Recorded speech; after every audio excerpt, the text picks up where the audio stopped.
Howdy everyone.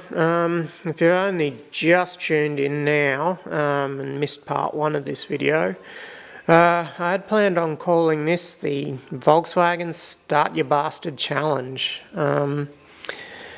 Basically I got these two 1600 VW motors sitting here that I bought as part of a job lot, and no one knows any history on them at all, other than they haven't run for a long time. That one there, I actually removed it and an IRS Volkswagen gearbox out of a homemade zero-turn mower. And that one there was only bought as a spare backup motor. The current owner of the mower bought it 5 years ago and had planned on converting it to diesel and has never actually run that motor. But the guy he bought it off was an engineer and built it and said it ran fine. By the looks of things, it's actually just been rebuilt, reconditioned heads, it's got beautiful clean oil in it. Still even has assembly grease on the valve spring collets. And absolutely spotless inside, despite being rusty and shitty looking outside.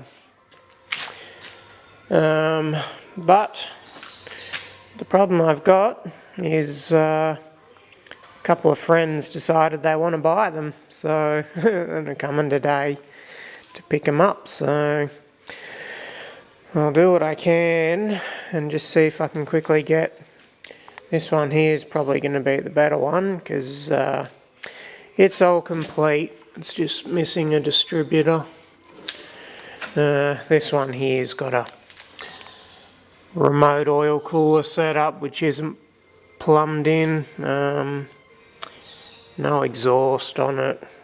I don't have time to root around getting that running, but I'll raid the distributor off it and see if I can get this one running, because apparently it's been at least 10 years since this one's run, and I assume it's just been pulled out of a car at a wreckers or junkyard for any Americans watching, because it's got all the token signs of wreckers who don't like removing things properly. They tend to cut heater box cables, fuel line, generator wiring, coil wiring, throttle cable, even the reverse light wiring is cut. Oh yeah.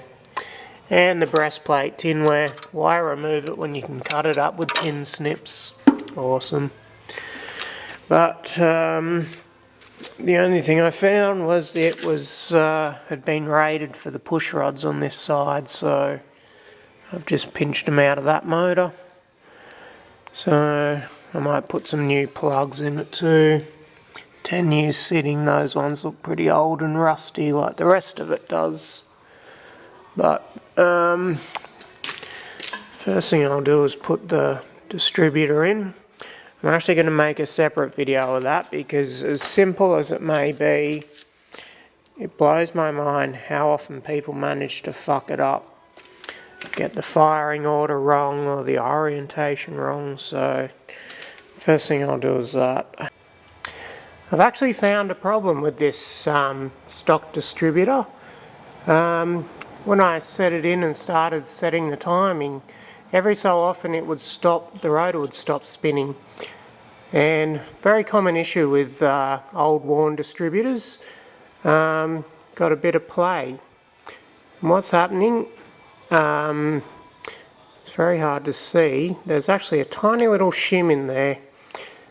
And when they get worn like this, they actually need more shims. There's only one in there. And it's jumping out of the cogs in the engine, in the distributor drive. So I've dug up one of my old 009s. You can sort of see not terribly well, but there's about 3, 1, 2, 3 shims in there and no movement. And a very dodgy broken O-ring, but we'll ignore that. So I'm just going to chuck this 009 in instead. Righto, next good sign is it looks like we've got ignition. Perfect.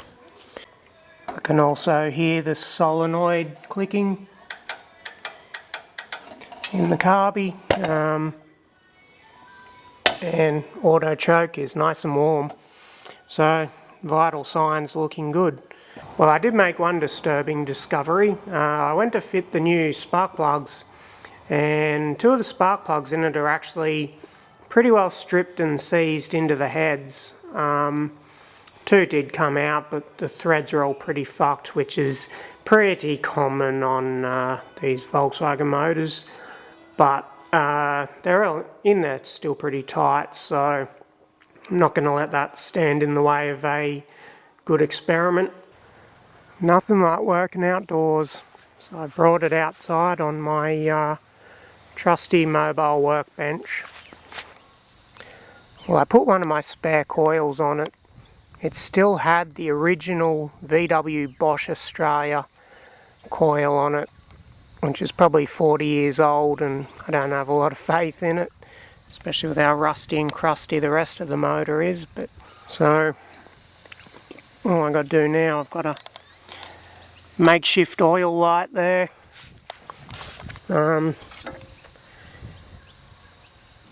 That ain't hurting my feelings. I just got to give it coil power and a bit of fuel. Carby all looks pretty good inside. It's reasonably clean in the float chamber. Carby's one of those repro Brazilian pieces of shit, but with a touch of Australiana in it. There we go. Australian 5-cent coin for anyone overseas wondering. So I just gotta, I'll fill that carby bowl up while I got the lid off and hook the coil power up. Alright, I'll just make sure this starter mode is actually going to wind it over. That'll throw a spanner in the works if it doesn't, because I've got no more spare ones out here.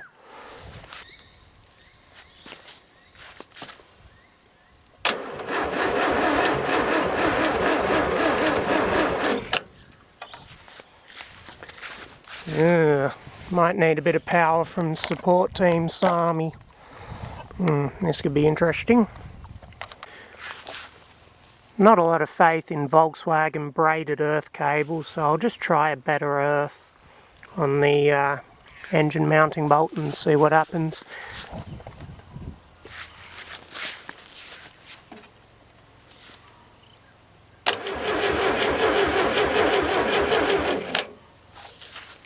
That's a bit better. Next good sign is we have oil pressure. Can get the fucking wire to reach. Beautiful. Rightio, I got a ADR approved fuel tank. Power hooked up. Let's see what happens.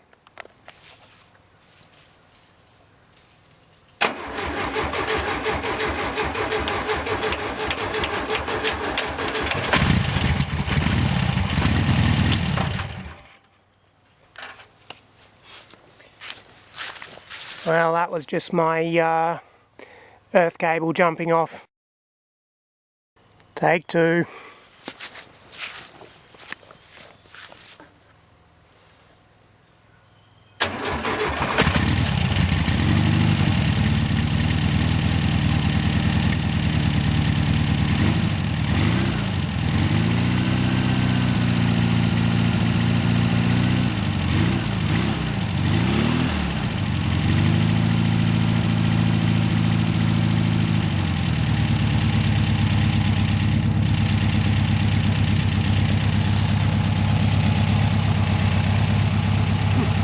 How about that?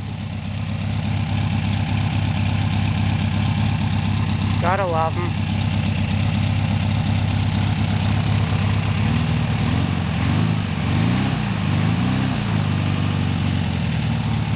Showering me with rust and shit out the exhaust.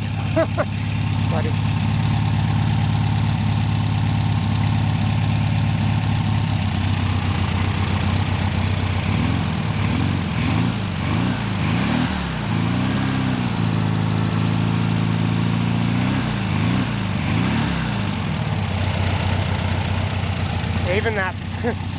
Even that back to front fuel filter seems to be working. Imagine that.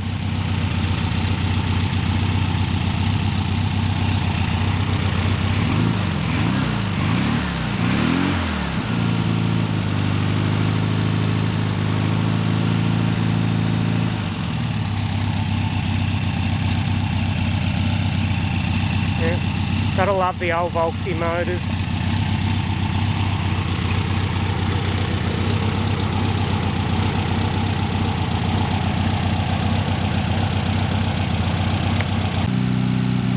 Been sitting there running on fast idle for about 10 minutes, just waiting on it to run out of fuel. Happy as Larry.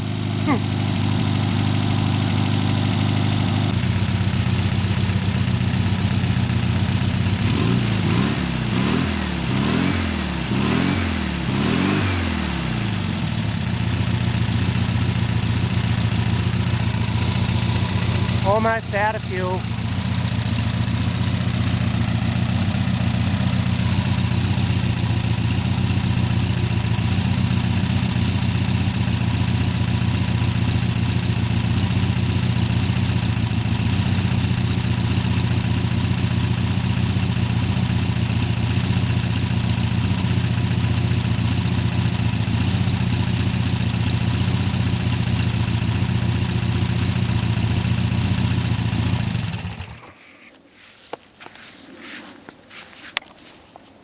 I'll try patient number 2 if I can get some oil cooler hose and one of my old mufflers to put on it before he comes to pick it up.